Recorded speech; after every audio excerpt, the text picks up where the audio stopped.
Prazer, senhor Antônio. Eu sou o Guilherme, sou sócio do Antônio Projeto aí, né?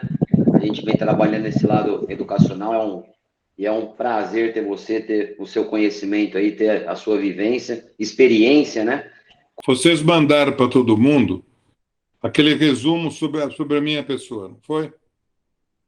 Bom, esta safra minha é a safra número 59.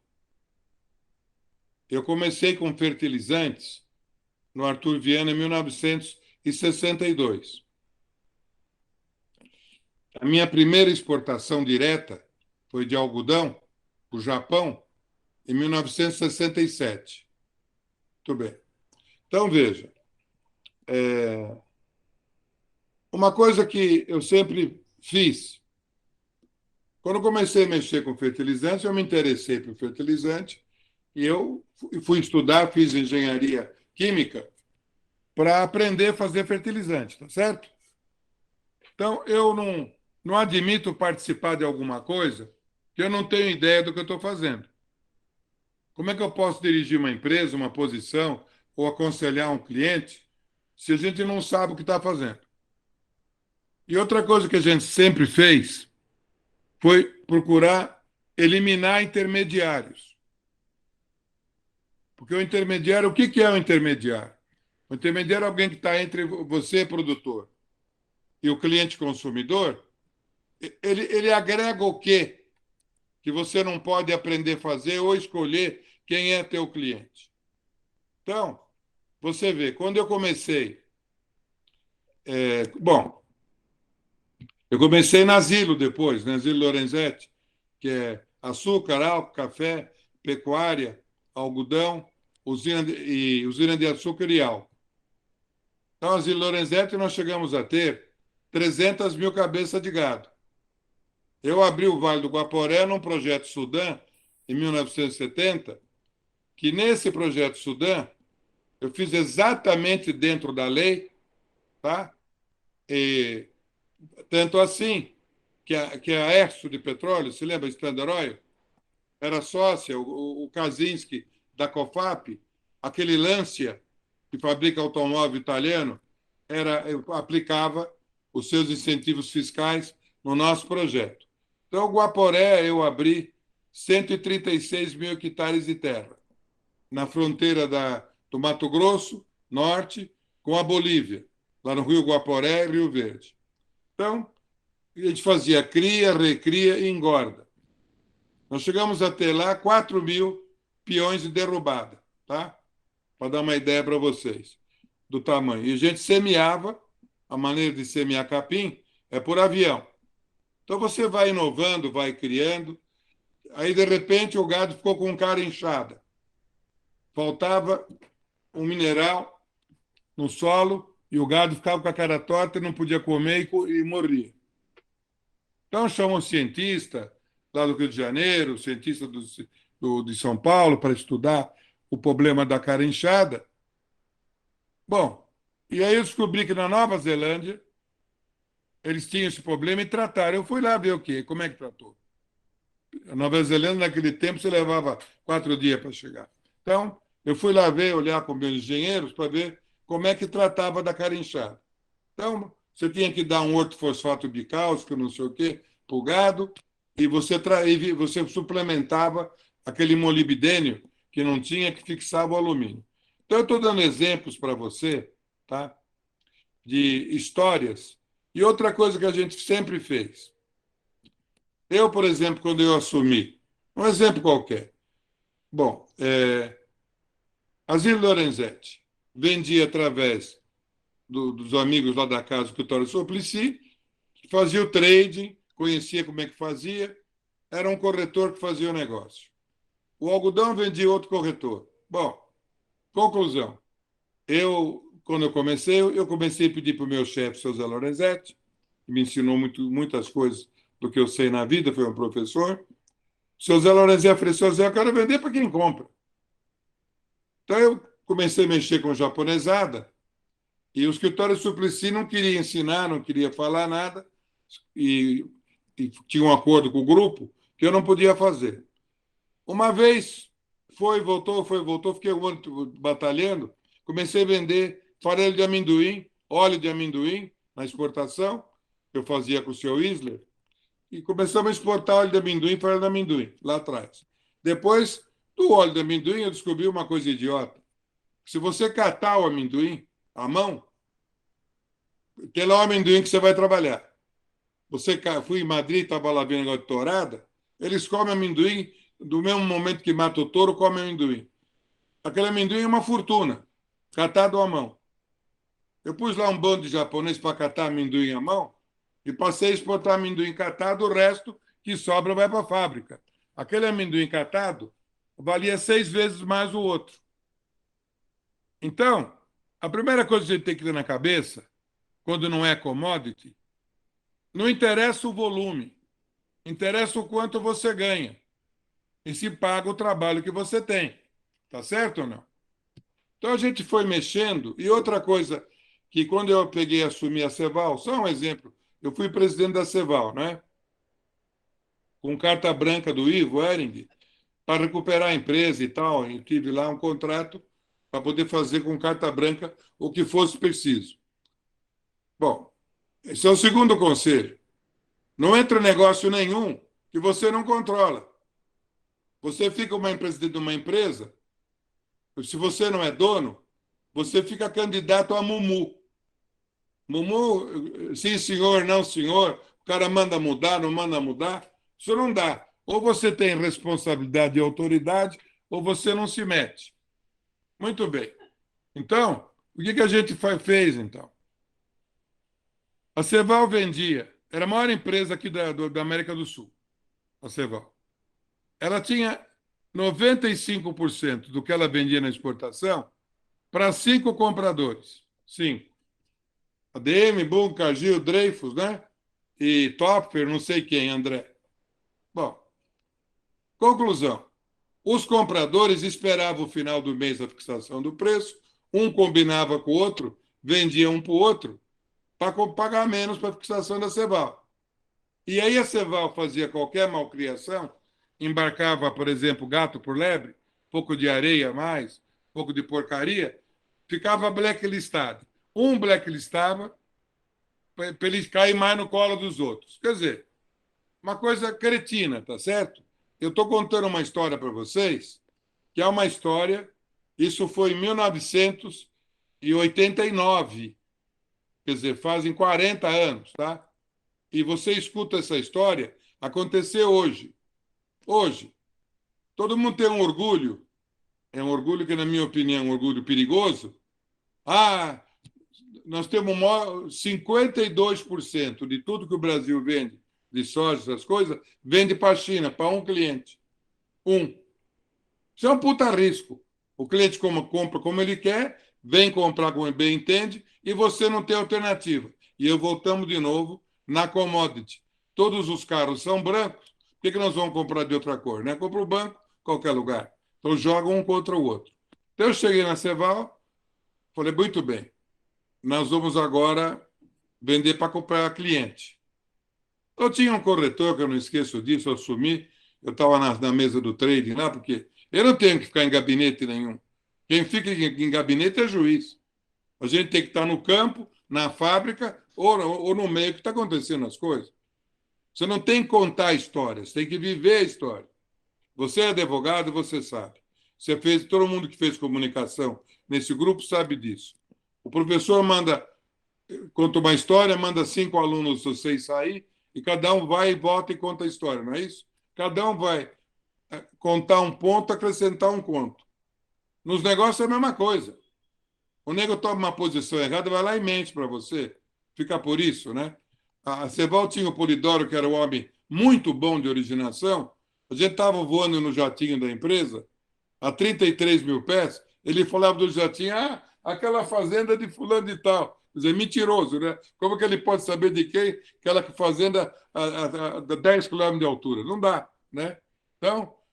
Então é assim o jogo. Então, conclusão. Eu tinha Cargill, todo mundo comprava da Ceval, queria comprar.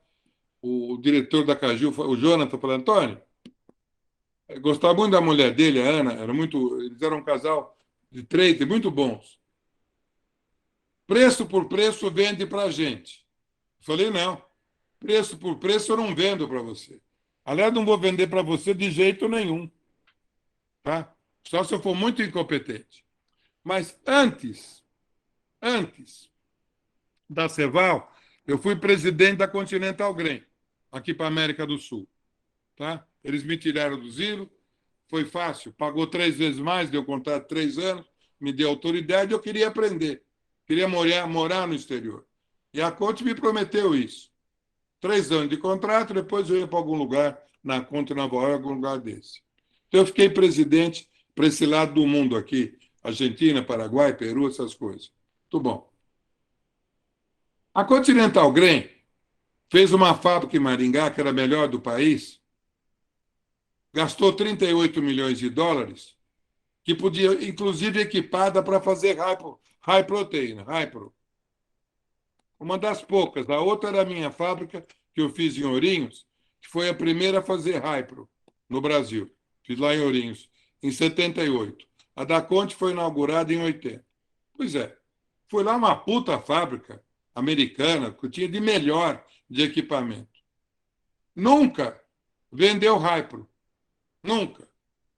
E vender Hypro, você põe no bolso 10% a mais de margem. 10% é dinheiro para burro. Tá? Nunca vendeu. Por quê? Porque não tinha mercado. Então, tinha lá a Finagren, que era trade da Conte em Genebra. Eu falei, olha, eu quero vender Hypro. Ah, não tem mercado. Quero vender Hypro. Ah, não tem mercado. Terceira vez eu estava lá, falei, eu vou vender Hypro. Não tem mercado. Tá bom, tudo uns trade importantes. Você sabe que o trade importante, não estou falando mal de todo mundo, não, hein? Mas o trade importante é aquele que fala inglês, não é? E conta história. Esse é o trade importante, fala inglês. Então, ninguém fala, ele fala, é importante. Então, tá bom. Então, os caras sofisticados, chique para burro, vendia lá para a Rússia, não sei para onde. Bom, conclusão. Eu fui na Hungria e vendi 10 navios de Harpo para os húngaros. Na conta clearing, da conta clearing, que eu tinha uma conta de dólar aqui, clearing que eu ganhava mais uns 3 dólares por tonelada. Quando eles ficaram sabendo, o mundo acabou. O meu chefe, o Paul Fribourg, como que você faz isso? Faz o quê? Pô, você passa por cima do trade. Nós temos relações especiais com o leste europeu. Você vai lá e vende. Falei, o meu compromisso é dar lucro. Esse é meu compromisso.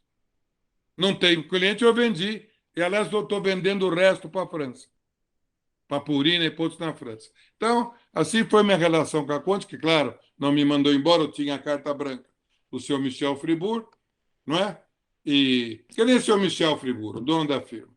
Eu tinha direito a uma audiência com ele cada 45 dias, e a minha instrução que não podia levar notícia negativa para o senhor Michel Fribourg. Só tinha que falar coisa boa para o patrão, o dono da firma.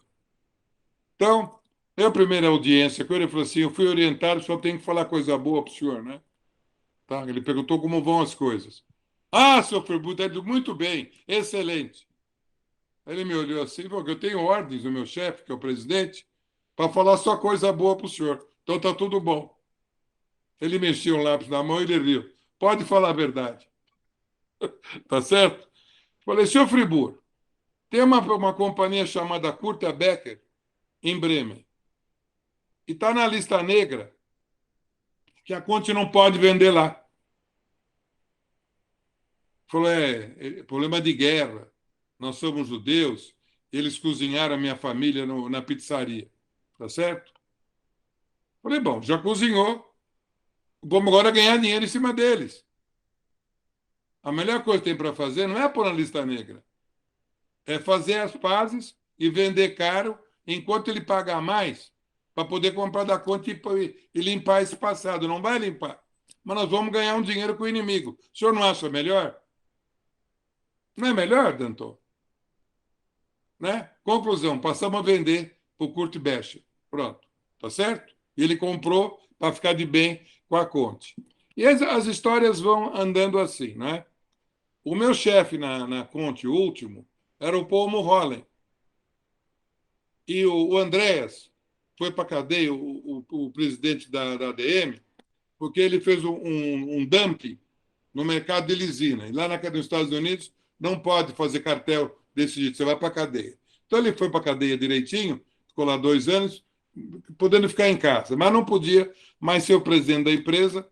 E o Paul Mulholland, que foi o grupo presidente na Conte, que era presidente da ADM para a Europa, ele foi nomeado presidente CEO da ADM.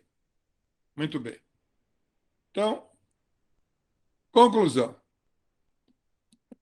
Um dia eu estou lá na Grenco, que eu montei a Grenco, no comecinho da Grenco. Estão ouvindo? Montei a Grenco. Estamos sim, estamos sim. Eu montei a Grenco e passa uma semana, me liga o Paul Mulholland. Então você montou uma empresa de prestação de serviço. Falei, montei. Então eu preciso de um serviço seu. Falei, o que o senhor quer, senhor Mulholland? Eu quero um estudo do mercado mundial de óleo refinado. Falei, tá bom, vou fazer o estudo. E mando para o senhor dar uma olhada. Eu fiz o estudo, mandei para ele, ele me perguntou mais algumas coisas, eu terminei, ele falou assim, quanto é? Eu falei, eu não vou cobrar esse estudo do senhor, o senhor pode me fazer uma coisa melhor do que isso. Né? Bom para a sua empresa e bom para mim. Falou, não, não.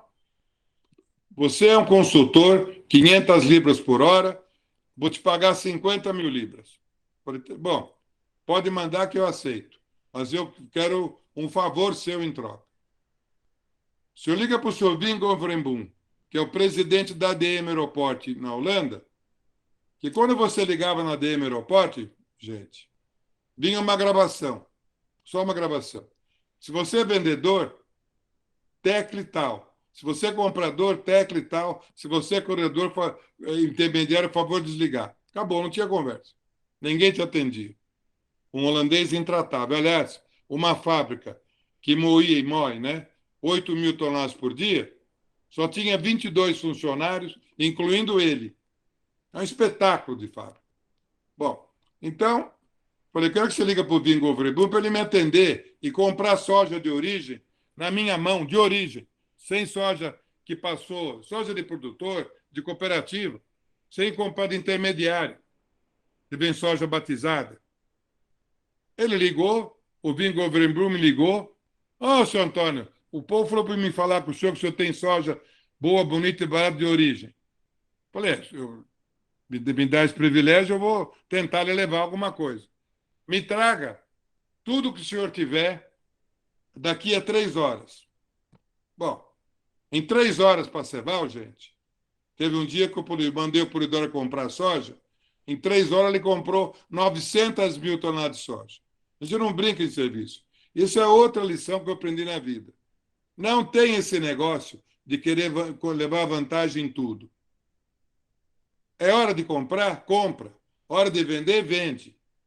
E vê a posição que você quer tomar e como é que você cobre o risco. Tá certo? Então não tem esse negócio que eu vou esperar mais um, mais dois, vou pegar o pico. Você não pega o pico. Tem moça na linha, não posso falar bobagem, mas você não pega o pico. Pega outra coisa. Então você vai no mercado, vai na tendência, vai que nem você vai navegar com barco à vela, vai para onde vai o vento. O mercado é aquele caminho, identifica, analisa, estuda. Estuda o mercado. Então, muito bem. E você faz. Então, naquele dia, eu levei 700 mil toneladas de oferta para o senhor Bingo Overboom. E falei com a minha turma aqui, meus contatos.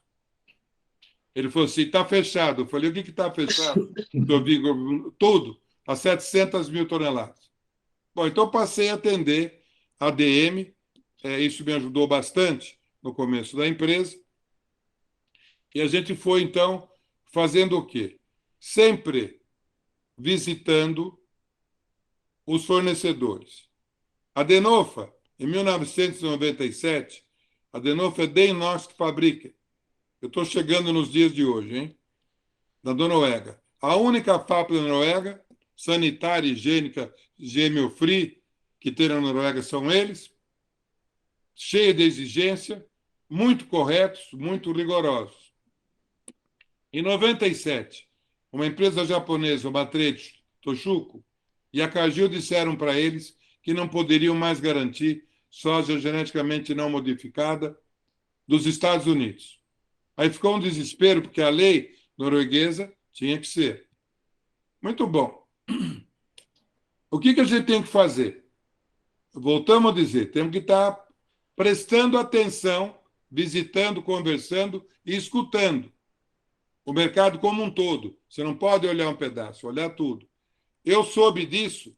No dia seguinte, estava lá, falei, eu vi, vocês estão com um problema e eu tenho soja brasileira geneticamente não modificada. Ora, em 1997, ninguém plantava soja geneticamente modificada no Brasil. Então, o primeiro que eu vendi soja para eles foi do Alfredo Scholl, da Alvetril, o primeiro. Depois eu fui entrando com eles, com Eloy Marchetti, produtores grandes. E depois passei a fazer originação para eles. Essa gente punha na conta da nossa empresa aqui, chegou a colocar 100 milhões de dólares para pagar soja, e a nossa empresa era uma empresa de 500 mil reais de capital, nem todo integralizado, nem todo subscrito. Isso se chama confiança.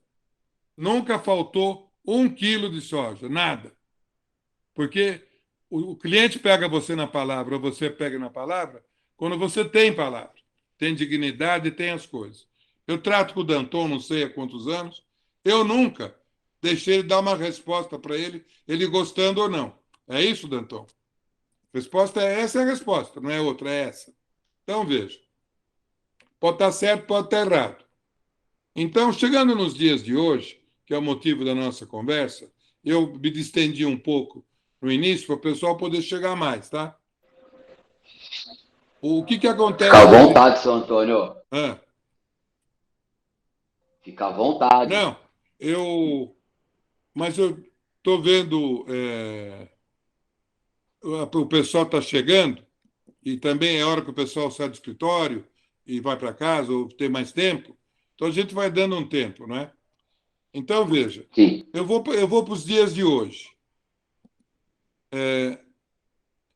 Eu estudei muito, e é um conselho que eu dou para todo mundo. O Danton começou com educação, e a educação começa e não termina. Então, por exemplo, você vai em muito lugar que tem um diploma na parede, não é isso? O cara se formou advogado, está lá na parede o diploma dele. E como ele é advogado, por qualquer motivo que eu não conheço, eu não sei o motivo disso, já me explicaram. Advogado tem direito de ser chamado de doutor. Bom, e não é doutor. Doutor é aquele que faz PhD. E quem faz PhD não faz questão do título. Ninguém me chama de doutor. Eu sou PhD 3 vezes. Não interessa, eu sou Antônio. A coisa melhor da vida é quando você pode ser você mesmo. Então, veja, eu encontrei um cara importante que ele era reitor da USP, o Guarita. E eu falei, doutor, excelência, não sei o quê, num jantar. Ele falou assim, aqui está meu cartão. Então, estava lá Dario Guarita, o nome desse, muitos anos. Não tinha mais nada. Não tinha endereço, não tinha telefone, não tinha cargo dele, nem o que ele fazia na vida. Tá? Ele falou assim, é isso que a gente luta na vida, para ter um cartão desse. Eu não precisa falar quem é, a gente é. Então, veja, eu sempre estudei, seguindo a ideia do Danton, a cada 5 anos, pelo menos, eu sempre fiz um programa, um mestrado, um curso, uma especialização, alguma coisa longa, tá? A cada 5 anos. Então, a cada 5 anos, em 2017, eu fiz um curso de doutorado complicado no IMD Lausanne, que é uma escola da minha origem, né? Uma escola com sponsor da Nestlé, da Coca-Cola, enfim, das grandes empresas. É uma escola muito boa, é considerada a melhor que tem já há 20 anos, pelo Financial Times, em administração, essas coisas. Então, eu fiz o IMD, foi lá no IMD que nasceu a Grêmio, Em 92 eu fui lá, fiquei 150 dias e fiz o projeto, saí de lá com o projeto feito. Eu voltei lá, agora nesse programa chamado Dual Master. Metade são ocidentais, metades orientais, e estudamos no CQGB da China, que é a maior universidade privada da China. Um terço do PIB chinês passou nessa escola, incluindo o Jack Ma, da Alibaba e outros, Baidu e tudo isso, e fizemos um curso prático. Não é estudar caso que já aconteceu, é fazer casos reais, estudar empresa e empreendimento que está acontecendo. Esse tipo de título, quem dá o título é o governo chinês, então você tem acesso ao que você precisar. Então, eu estudei 20 meses esse programa, consegui chegar até o fim. Bom, o programa dizia o seguinte: programa destinado a ex-presidente, executivo de alta direção nos últimos 10 anos, tem que ter título, mestrado, papel publicado, qualquer coisa, um monte de papelada, tem que passar uma entrevista, é destinado a executivos que querem ir para frente, líder mundial, fazer não sei o quê. Aí como é que pode um cara de 66 anos se candidatar a fazer isso, né? Qualquer outro que está lá tem 40, 45, 50. Aqui está o vovô de 66. Eu falei, não vão me aceitar, né? Porque só se for fazer um curso para cemitério, uma coisa dessa. Então, eu falei com o meu mestre em Harvard, que foi meu guru, o Ray Goldberg, que eu estudei lá. Falei, mestre, ele é o pai do agronegócio. A cadeira do agronegócio tem o nome dele em Harvard. E ele é conselheiro da Cargill, da DuPont, o que você quiser. Ele tem 95 anos e trabalha ainda hoje. Então eu falei, mestre, o senhor acha que eu devo aplicar para um negócio desse? Vou fazer um papel ridículo. Eu gostaria muito de me atualizar. Esse curso é na China, é nessa faculdade melhor que tem. É um programa excepcional que passa por Oxford, pela África do Sul, passa pela Índia, passa pela Suíça, enfim. Bom, aí ele mandou para mim o seguinte: ele mandou uma carta para o diretor do programa, o Phil Rosenweiss. Ele mandou a seguinte carta: o Antônio Felice está aplicando para o seu programa. Você aceita ele, porque ele vai ajudar o seu curso. Por isso. Essa foi a carta mais importante que eu recebi na minha vida. Eu gostei muito dessa carta. Conclusão, me aceitaram. Era um curso que metade dele você seria eliminado, se não passasse, outra metade você seria eliminado a cada cadeira, que eram 8. Aí publica um livro, que eu publiquei, tem 400 páginas, só eu li, está lá guardado. Então, e a minha empresa só tinha um funcionário, eu. Como é que eu vou fazer um projeto de uma empresa com um funcionário? Eu falei lá para a direção do programa se eu podia escolher uma empresa pública, balanço da Bolsa, para estudar o caso dela, o projeto dela. E eu sou bem relacionado com o pessoal da Sadia, né? Eu vendia as fábricas da Sadia para a DM, eu vendia frango, eu era presidente da Seara, exportava frango. Então, a Sadia sempre teve um relacionamento muito próximo meu com os Fontana e com o Furlan, especialmente o Luiz Furlan, que nós cofundamos a Biob juntos. Então, muito bem. Mas quem estava na Sadia era o executivo da BRF, já era a Tarpon, era o Pedro, que era o CEO presidente. Ele concordou com o meu compromisso, que ele queria ver que eu estava escrevendo, e receber uma cópia e ajudar com informações. Melhor do que eu podia fazer o projeto da Sadia. E a primeira coisa que eu falei no projeto da Sadia para eles, que eles esqueceram uma coisa simples. Aqui na Avenida Paulista, ou aqui na Faria Lima, aqui não tem soja, não tem milho, não tem trigo, não tem nada aqui. Aqui tem despesa e não tem mais nada aqui. Então, eles esqueceram que 70% do custo deles É compra de milho, compra de ração. Isso é o custo. Então, se você não sabe comprar milho, não sabe comprar originação, você quebra. E eles perderam um dinheirão com isso. Até hoje não compra muito dinheiro. E o conselho que eu dei para eles de entrar na China e distribuir lá, não seguiram, comprar uma empresa no Chile, que é muito boa, foram fazer outra coisa, conclusão. Perderam um dinheirão, quase perderam a empresa, tá?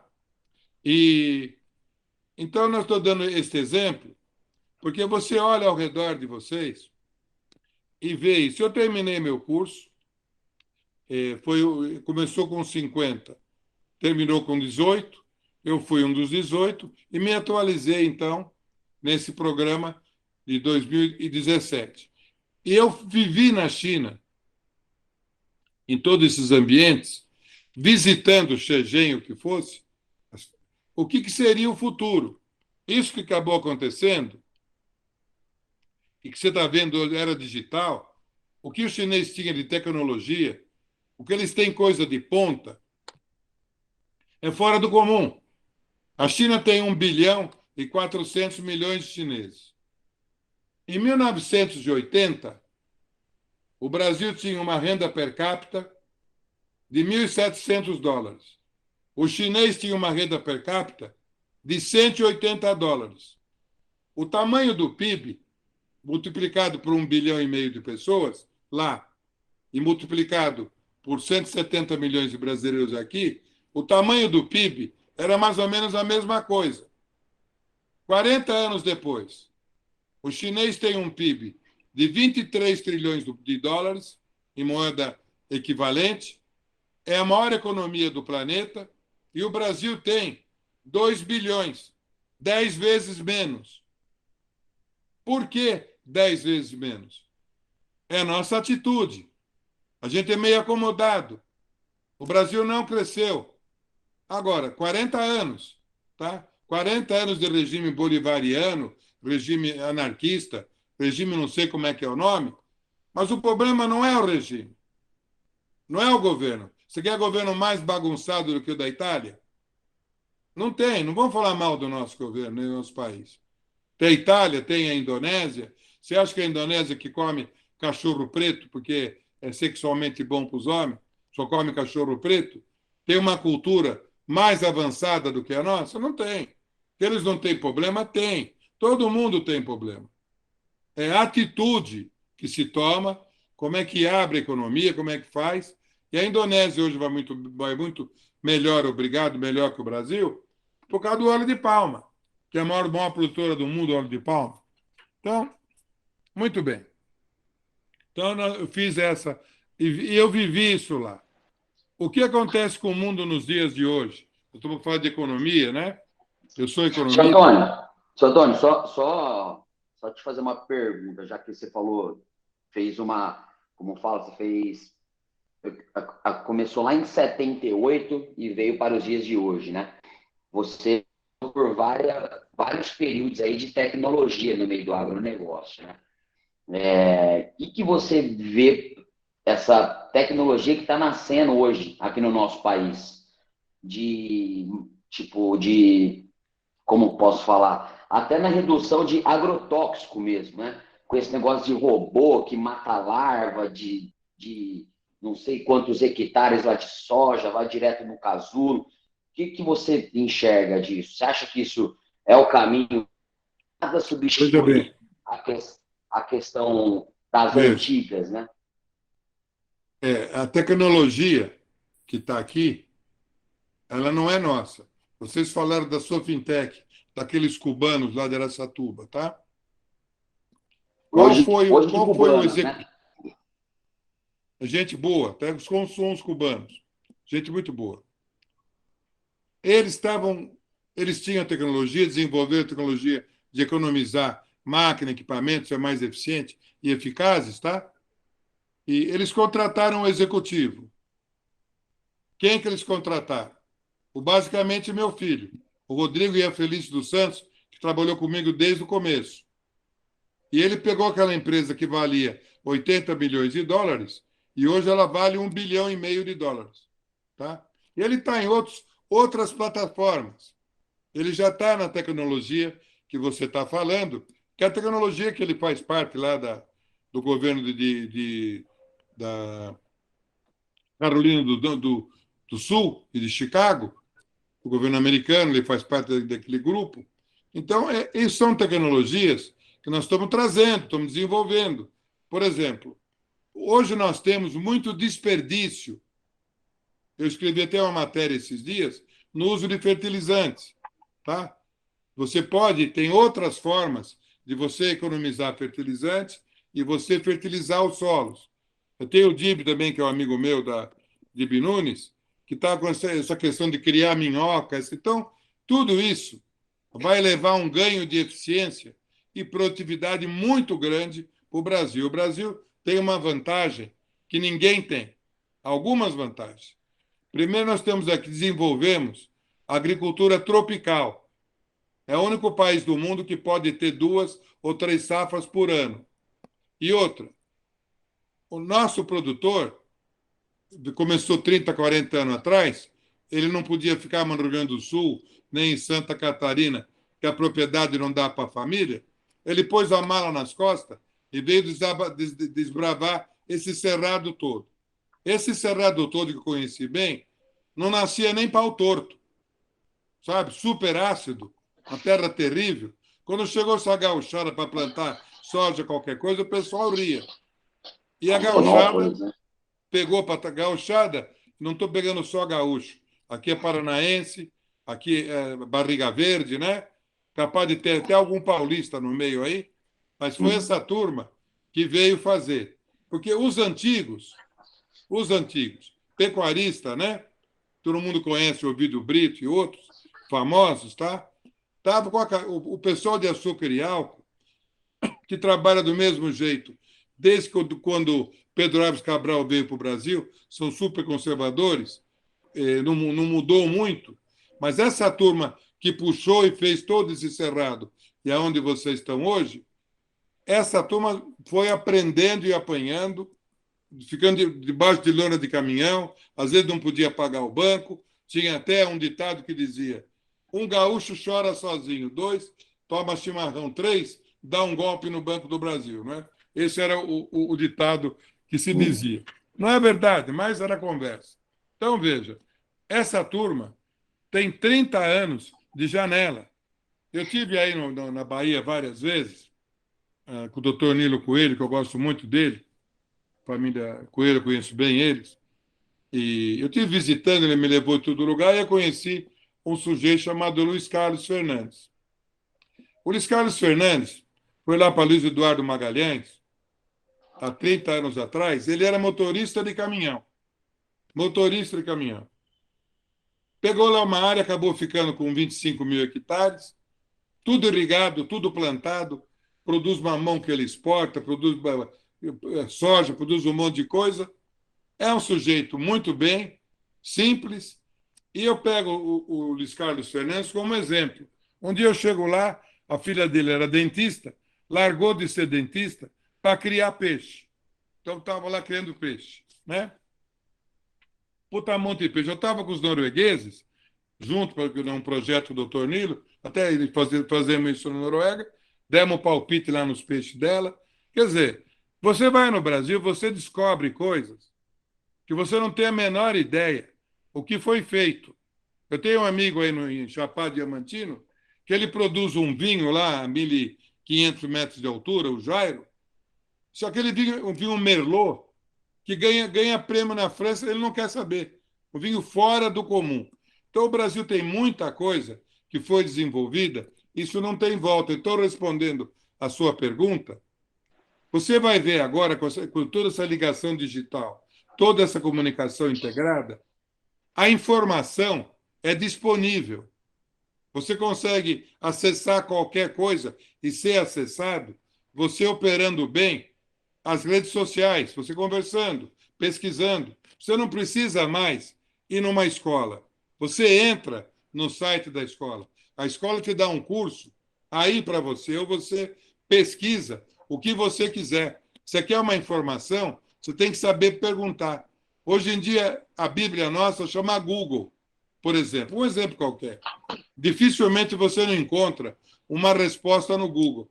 Você quer perguntar sobre o que você quer recuperar matéria orgânica no solo, ou pôr ar no solo, tornar o solo mais macio com minhoca, pergunta isso para o Google. Você vai ter um monte de tese, um monte de trabalho. Eu estava trabalhando, estou trabalhando, aí para os Cerrados, aí na casa da Bahia, em algumas regiões mais secas.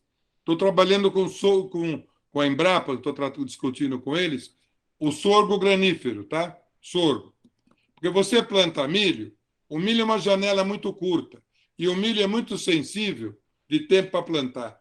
Ele é muito sensível para a falta d'água, recurso hídrico. O sorgo é menos.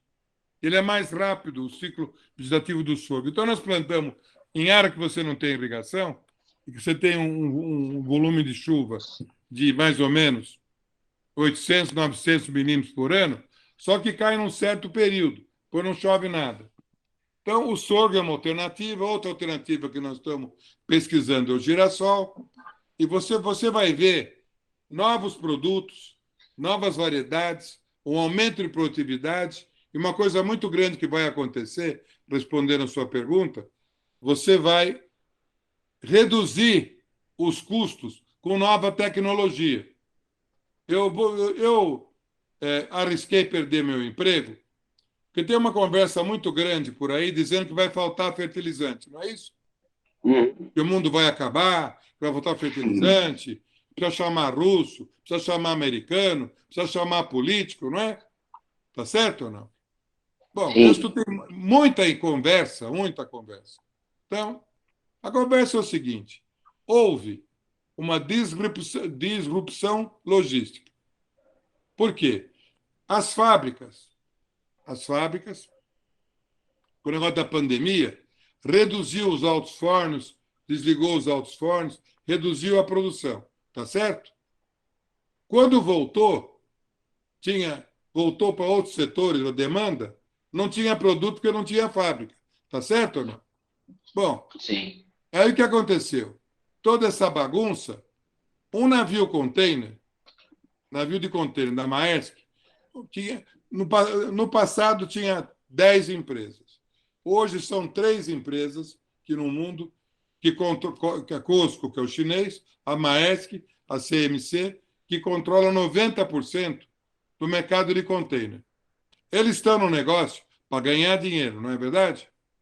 Então, ganha o que quiser. Mas, a parte disso, o navio container chegava num porto, São Francisco, Itajaí, qualquer um, Santos.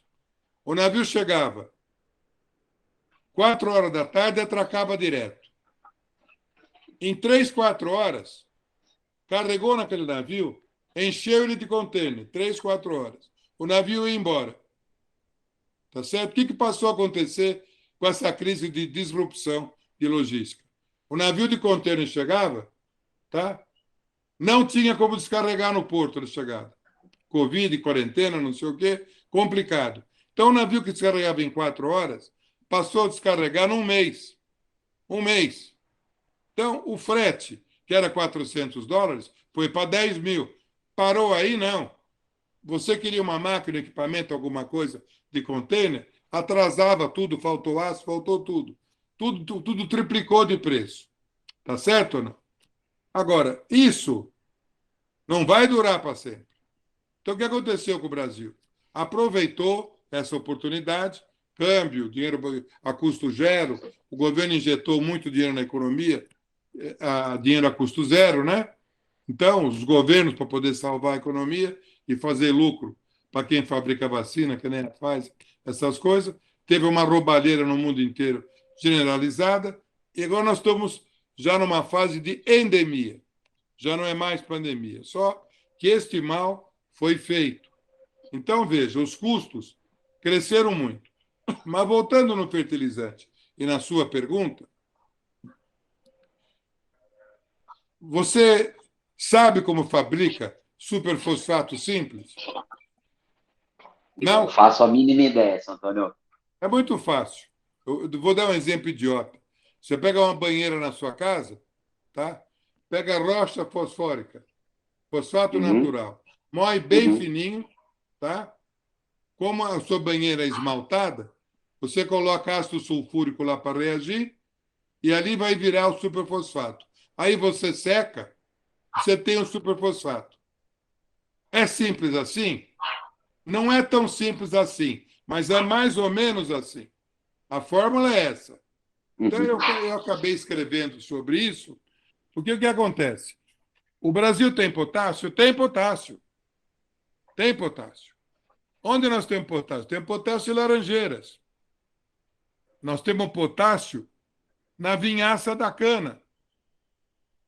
Quando você vai jogar a cana, ela polui os rios, polui tudo. Você joga ela na lavoura, compensa mandar de caminhão e com canhões colocar na lavoura de cana. Outra coisa, é que nem nós dois aqui, você e eu. Nós vamos almoçar, comemos 2 quilos de carne numa churrascaria.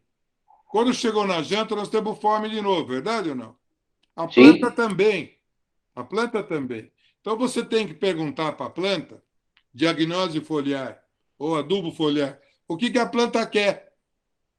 Às vezes ela não quer o NPK, ela quer mais boro, mais manganês, outros produtos. Então você tem que agora prestar atenção numa coisa que a gente descuidou, nós descuidamos. A única coisa que nós temos no nosso controle na vida se chama custos. E como a água agora está batendo no traseiro, já o álcool hidratado não dá lucro. Deu uma puxada agora por conta desses problemas da guerra da Ucrânia. Mas, evidentemente, tem uma demanda circunstancial.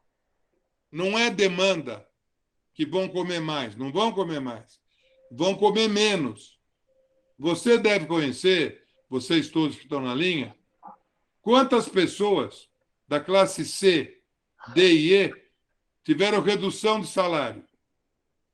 Quantas? 90% que vocês conhecem? Um engenheiro custava 15 mil, agora custa 8. Esse cara, né, no mundo inteiro, ele vai consumir mais? Ele vai consumir menos. Aí a inflação Num faz o custo preço. maior também, né? Hã? Num custo maior E também, por né? isso, ó, custa mais caro. Tem um negócio que a economia, o economista besta fala, chamado inelasticidade de renda. O cara ganha por ano US$ 50.000, um número. Ele não vai ganhar 70 mil porque a inflação foi 30%. Ele não vai. É os 50. Como essa lei nova facultou redução de salário, ele ganhava 50, passou a ganhar 40. Tá puto da vida, tá? Hoje em dia, no Brasil, 5% da população detém 95% do PIB. Isso quer dizer o quê? Que 95% da população tem que se virar com 5%, é verdade ou não? Então, quando tiver uma eleição que não der certo como nós queremos, é por essa falta de sensibilidade contra o social. Essa falta. E você dá esmola para o cara, R$ 300, R$ 400, onde é que está a dignidade do cara? Aí o cara rouba todo mundo na rua, vandalismo, não sei o quê. Isso é revolta, não é o Brasil. Isso é o mundo inteiro. É o mundo inteiro. Então, veja, tudo isso está gerando uma situação que os mercados vão se ajustar onde? Nos fundamentais. O que quer dizer se ajustar nos fundamentais? É naquela velha lei da oferta e da procura. Tá? Hoje nós temos, o que nós vamos ter agora não é como aconteceu no começo da pandemia. No começo da pandemia, o pessoal em casa, com essas rendas, essas doações, eles ficavam em casa confinado, comia mais. Então você tinha uma demanda. Então você tinha um choque de demanda. Choque de demanda é o vento a favor. O que você produzir, você tem juros zeros, não é? Taxa de câmbio que influencia esses juros. Você não tem investimento no país porque está parado tudo. Então o câmbio vai lá para cima, na verdade, 5,60, 5,80. E o teu custo em reais não é todo ele dolarizado. Salário baixou, os custos locais de trabalho aqui é em reais. Então, você teve um lucro muito grande. Estava conversando com o usineiro ontem, ele teve um lucro líquido de 50% do faturamento em 2021. Não é bastante? Aquele pessoal que planta cocaína lá na Colômbia resolveu plantar cana, porque não vale a pena plantar cocaína. Não tem nada que dá um lucro desse. Agora tem uma outra informação por trás disso. Não vai durar. Isso é uma circunstância. Os juros já subiram, vai subir mais.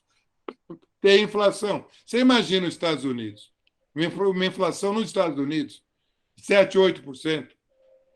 O Brasil aqui com 12%. A única maneira de combater a inflação, que está meio desgastado este modelo, é aumentando a taxa de juros. Tá certo? Essa é a única maneira. Outra, você não pode mais manter o pessoal com subempregado ou ganhando salário menor. Então, a pandemia fez crescer a produção. Você vê, com esse preço de milho, de soja, de trigo, o mundo inteiro, cana-de-açúcar, o mundo inteiro passou a produzir mais. O cara passou a plantar batata em vasinho, arrancou o gerânio e plantou batata. Na Austrália, qualquer lugar. Então, nós temos concorrência. E o nível de oferta aumentou bastante. Agora, o pessoal fala que sem a Rússia e sem a Ucrânia, vai faltar trigo, não vai ter trigo, não vai ter pão. Tá certo ou não? Agora, algum de vocês imagina que aquele trigo da Rússia ou da Ucrânia vão desaparecer? Não. Aquele trigo da Rússia vai para algum lugar. O Irã, que ficou sob sanções até agora, com 73 milhões de habitantes, eles deixaram de viver bem? Não. Tá certo ou não? Caiu, na verdade, caiu bastante, né? A questão da qualidade de vida é uma coisa ou outra, né? Não, veja bem. Comparado relativamente o que você está falando agora. X%, né? Mas o que você está falando agora, você tem razão, mas vale a pena uma observação. A qualidade de vida caiu muito. Por exemplo, nós temos no Brasil 220 milhões de brasileiros, 212. Tá? Você tem 50 milhões de brasileiros da classe D e classe E. É essa turma que vota. Essa turma, eles são, hoje em dia, párias da sociedade. É essa turma que vota. Eles hoje são bem informados, estão todos inscritos, têm todo o CPF, eles estão vendo o que eu vejo da televisão, jornal, eles também vê, estão preocupados e tudo isso. Eu converso bastante por todo o canto, tá? E eles estão bastante desacorçoados, certo? E estão vendo, por exemplo, hoje é público, né? Essas igrejas pentecostais, tem boas, tem menos boas, mas as maiores fortunas é esse Macedo da TV Record, é o tal que levou a facada lá, o Sebastião. O pessoal está vendo mais, está tendo mais informação e ficando mais insatisfeito. Então, a gente não sabe o que vai acontecer na eleição, mas a eleição não vai ser... não é o Mato Grosso que vai eleger o presidente da República. O Mato Grosso tem 3 milhões de eleitores. O que vai eleger o presidente da República vai ser o Nordeste, com 70, vai ser São Paulo, com esses 15, 20 milhões de gente pobre aqui. É isso que vai eleger o presidente, quem quiser. Mas eu não estou falando de política. Estou falando uma coisa que você pode observar na sua vida, na vida do Danton. Eu vou dizer, vou afirmar uma coisa que eu não sei. Vocês não são muito ricos, são? Exuberantemente, não. Não são. De saúde. Vocês são remediados trabalhadores, certo? Perfeito. Isso. Porque para ficar muito rico, muito depressa, me conta uma fórmula honesta de fazer isso que eu não sei. Tá? Então, se você está trabalhando, lutando pela vida, você vai ganhando e crescendo aos poucos. Pois é, a qualidade de vida nossa, mesmo ganhando menos, ela melhorou. Porque a gente aprendeu outros hábitos. em família, dá valor para a família, damos valor para outras coisas, volta para trás. Como aconteceu com a Terra, que tecnologia vai melhorar, nós também aprendemos um monte de coisa, inclusive cozinhar, essas entregas de pizza, o preço da comida baixou, você tem N opções, você compra qualquer coisa pela internet, entrega na sua casa, dali a pouco, tá certo ou não? Bom, eu vou pegar um gancho desse para dizer que as coisas melhorou e como é que funciona. Na China, em 2016, a gente estava em um grupo de trabalho, trabalhava com os escravos naquela escola, lá aquele curso, com um grupo de trabalho. Chegava 8, 9 horas da noite, dava fome. O que nós vamos comer? Vamos comer ostras frescas. Ostra fresca, hein? Em Pequim. O mar está longe. Ostra fresca. O chinês, quando você vai comer uma carne na China, uma cobra, uma lagartixa, um rato no mel, qualquer coisa, vem um animal vivo, o cara mata na tua frente, porque está lá o animal vivo, eles não confiam. E a ostra tem que pingar o limão, ela tem que estar viva. Pois é. Entrava como nós fazemos hoje, com o smartphone, lá eles têm 1 bilhão de smartphone, 1 bilhão disso. 1 bilhão.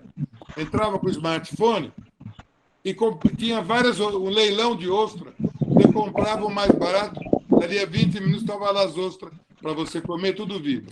Então, hoje, nós temos uma série, que nem agora, daqui a pouco, terminando essa palestra, eu vou pedir a pizza aqui de liquidação no Véia, está lá uma promoção, pizza grande, não sei o quê, promoção do dia, qualquer combinação de sabor, R$ 50.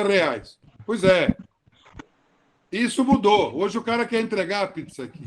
Antigamente você ia lá, tomava vinho, não sei o quê, gastava 200. A coisa mudou. Todo restaurante chique na França ou na Alemanha tem o comercial da casa, o prato do dia. Custava 200 euros, hoje você come por 45. Não, o cara está vivendo, tá, que ele vende mais, ganha uma margem menor unitária, mas vive melhor. Então, o mesmo que nós estamos vendo aí na agricultura, é na nossa vida também. A vida melhorou, o relacionamento de família melhorou, os princípios e valores. Antigamente, você ia num jantar, um casal, 2 filhos. Um casal, 2 filhos, 4 smartphones. Ninguém conversava, todo mundo no smartphone, comia assim, não é isso? Hoje em dia, não.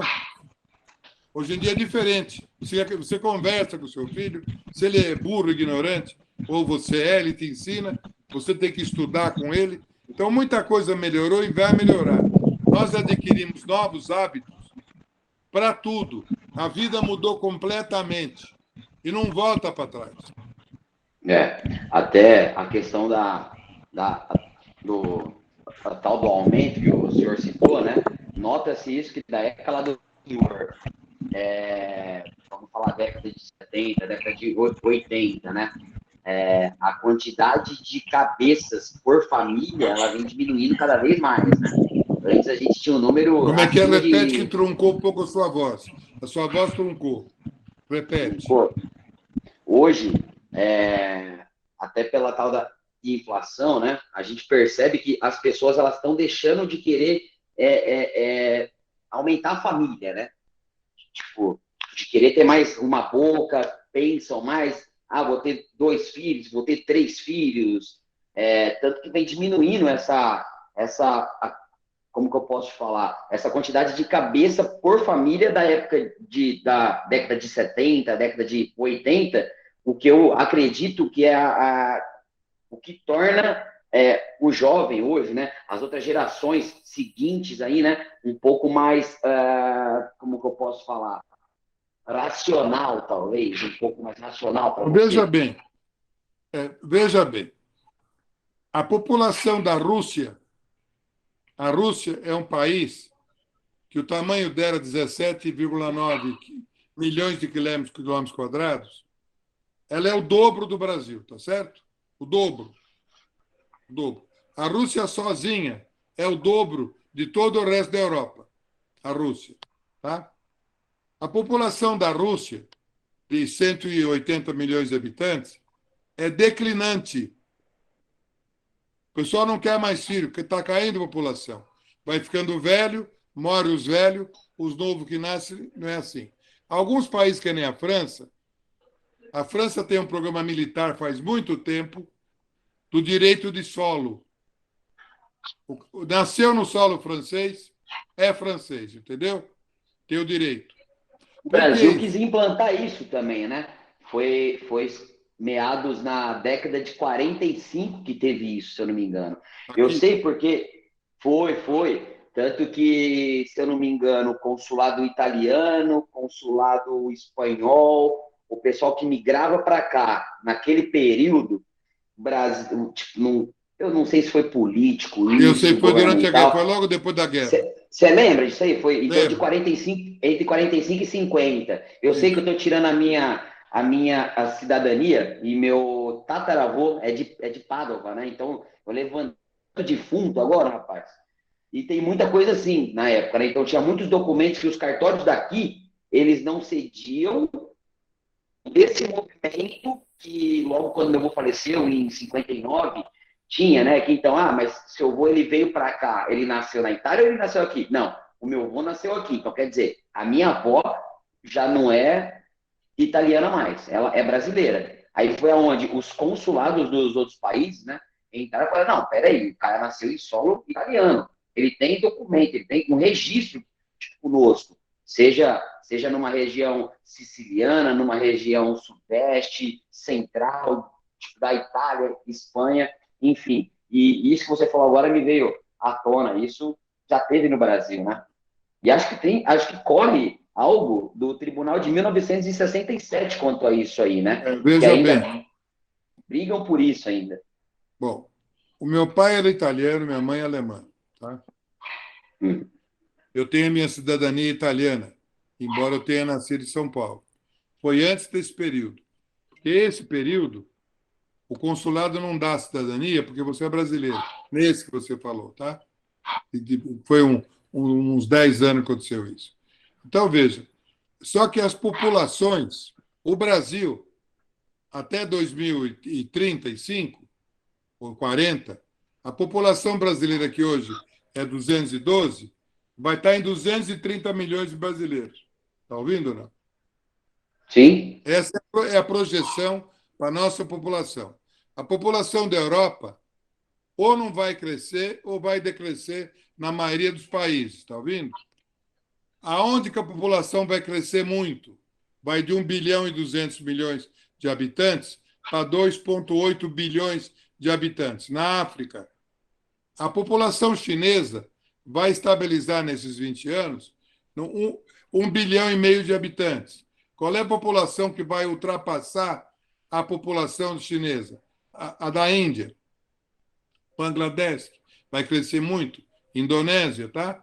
Então, nós vamos continuar tendo que 70% da população mundial vai estar na Ásia, Índia e África, não é para o nosso lado. Só que, do outro lado, o poder econômico, que na tecnologia mais avançada, tem mais recursos, mesmo na situação atual, mais condição, mesmo que está interconectado, vai crescer mais no nosso Ocidente, tá? E não vamos esquecer de uma coisa que todo mundo esquece.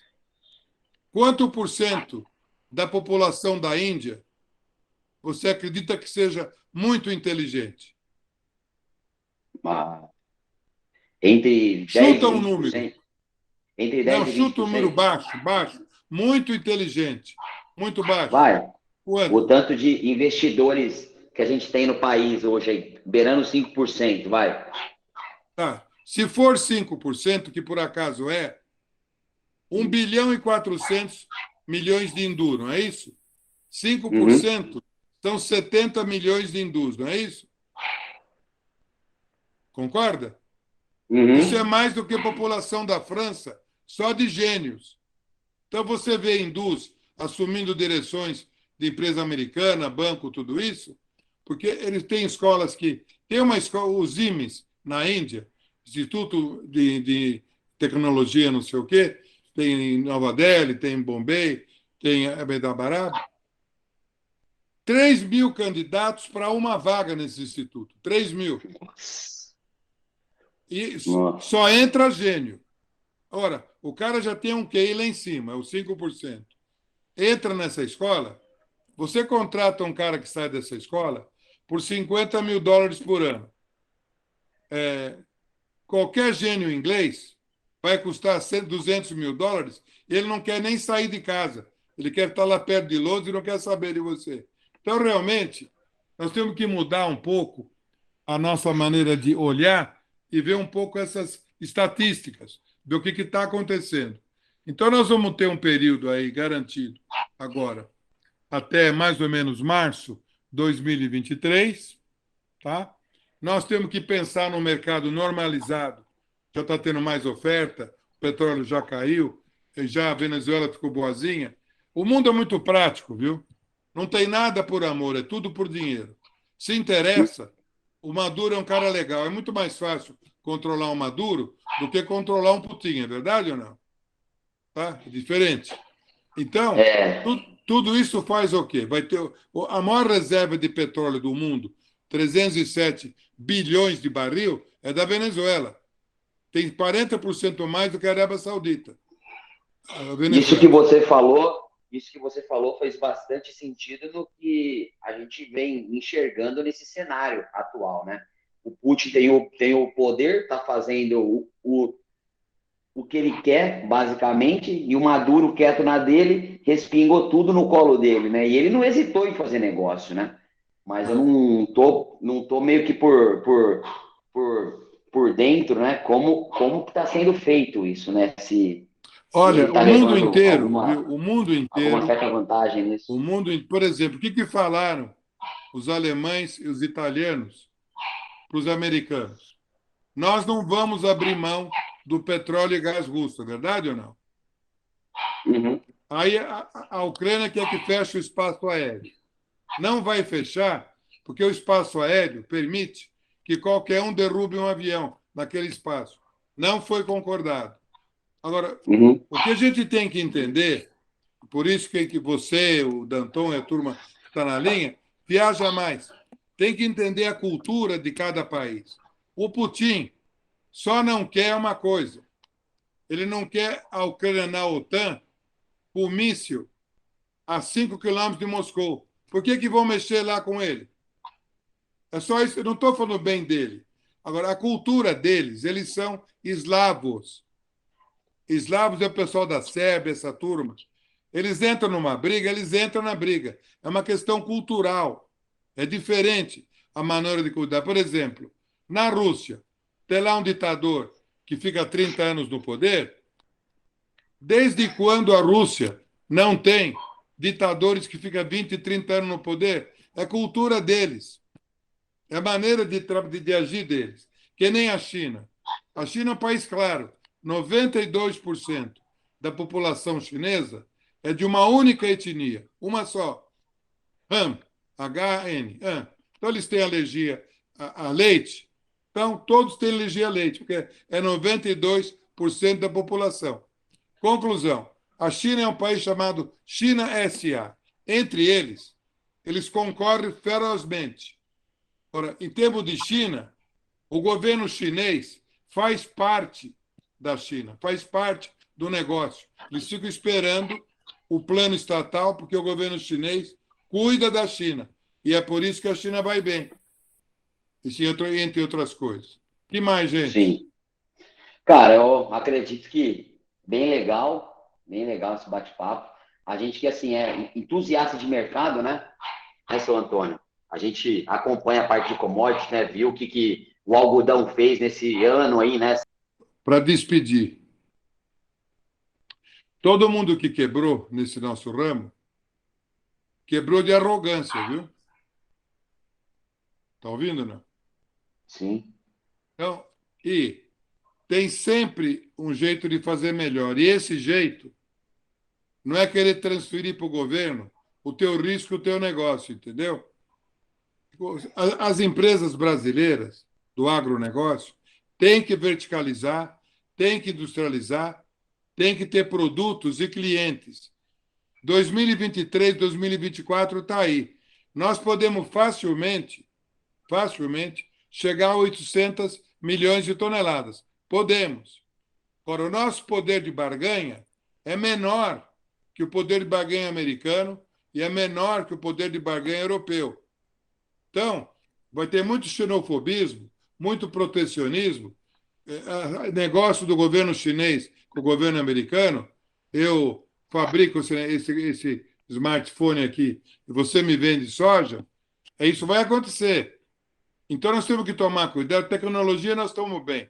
Você falou de algodão. Não tem ninguém no mundo com a qualidade do nosso produtor de algodão. Você sabe que algodão é uma lavoura perigosa, demanda bastante tratos culturais, defensivos e adubo. Se você tiver uma única lagarta em lavoura soja, milho, algodão, toda lagarta vai lá comer o algodão. Sabe? Então, é uma lavoura branca é perigosa.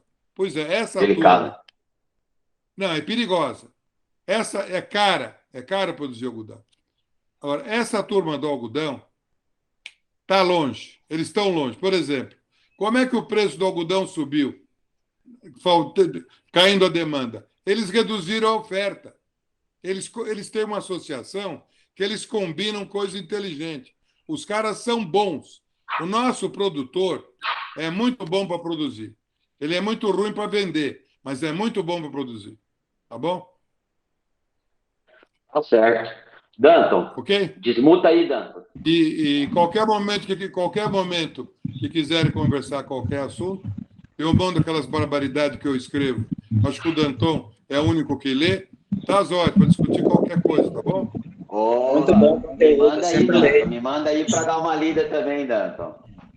Não, todo mundo que está nesse grupo, que tem interesse em ler as coisas, acompanhar, é só mandar para o Danton, para você, o e-mail, mandar para mim, que a gente inscreve e passa a receber, tá certo? Legal, tá legal. E outra coisa, qualquer pergunta, eu vou responder, tá bom? Eu não sei se eu tenho a resposta. Eu posso responder que eu não tenho, mas eu vou procurar saber, tá bom? Entendi. Claro. Ô, Danton, vamos fazer escola? Estamos estudando para isso. Tá bom. A gente precisa estudar primeiro o potencial, o público, para saber direitinho a viabilidade, mas vamos conversando sim. Mas você está num veio certo, é isso aí, tá?